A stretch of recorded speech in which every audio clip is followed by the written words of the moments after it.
इम्फाल के JNIMS अस्पताल में एक साथ 16 स्टाफ कोरोना पॉजिटिव पाए गए हैं, जिनमें से 14 डॉक्टर शामिल हैं। यही नहीं, अस्पताल में अब तक 140 स्टाफ कोरोना संक्रमित पाए गए हैं। लगातार स्वास्थ्य कर्मियों के संक्रमित होने के बाद अस्पताल प्रबंधन ने अगले 3 दिनों तक JNIMS को बंद रखने का फैसला लिया है। इम्फाल का JNIMS अस्पताल 3 दिनों के लिए बंद। अस्पताल के 16 कर्मचारी एक साथ हुए corona positive.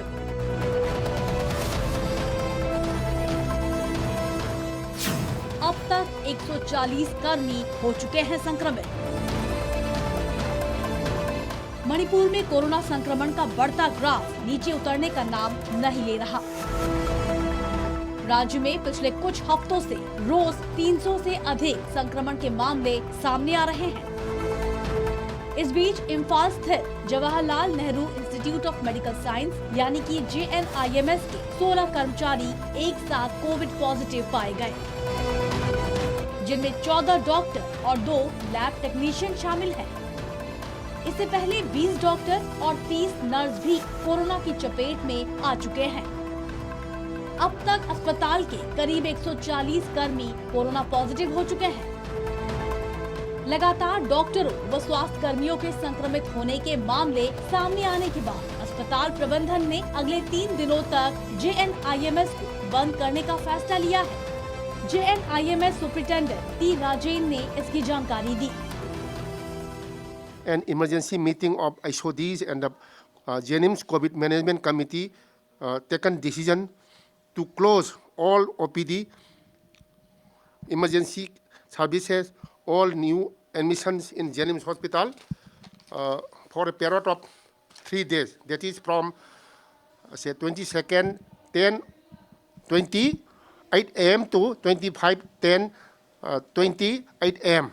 So during this closing down period, sanitation process, fumigation, and contact testing of healthcare professional of all concerned wards, departments, hostels, casualty, OT, etc. shall be done.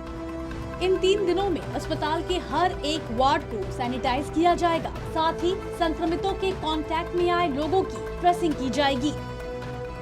It is already now about 140 healthcare workers, including say about 20 doctors and say more than 30 nurses and other healthcare workers have been already affected by this disease. Day before yesterday it was 127. Now yesterday also about 25 have been detected positive. Sudden increase of this COVID it is occurring in the last 1 or 2 weeks.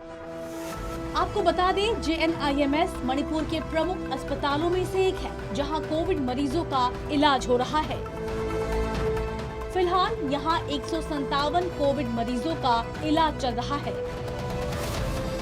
ऐसे में डॉक्टरों व स्वास्थ्य कर्मियों के संक्रमित होने से जाहिर तौर पर लोगों की परेशानी बढ़ने वाली है। लेकिन सवाल यह है कि एक अस्पताल के इतने कर्मी एक साथ संक्रमित हुए कैसे?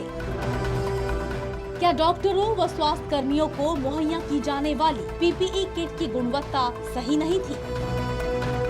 आखिर क्यों एक साथ इतनी बड़ी संख्या में अस्पताल के कर्मी कोरोना की चपेट में आए? अस्पताल प्रबंधन की तरफ से कहां चूक हुई? ये कुछ ऐसे सवाल है जिस पर अस्पताल प्रबंधन को ध्यान देने की जरूरत है। Bureau report, north east live.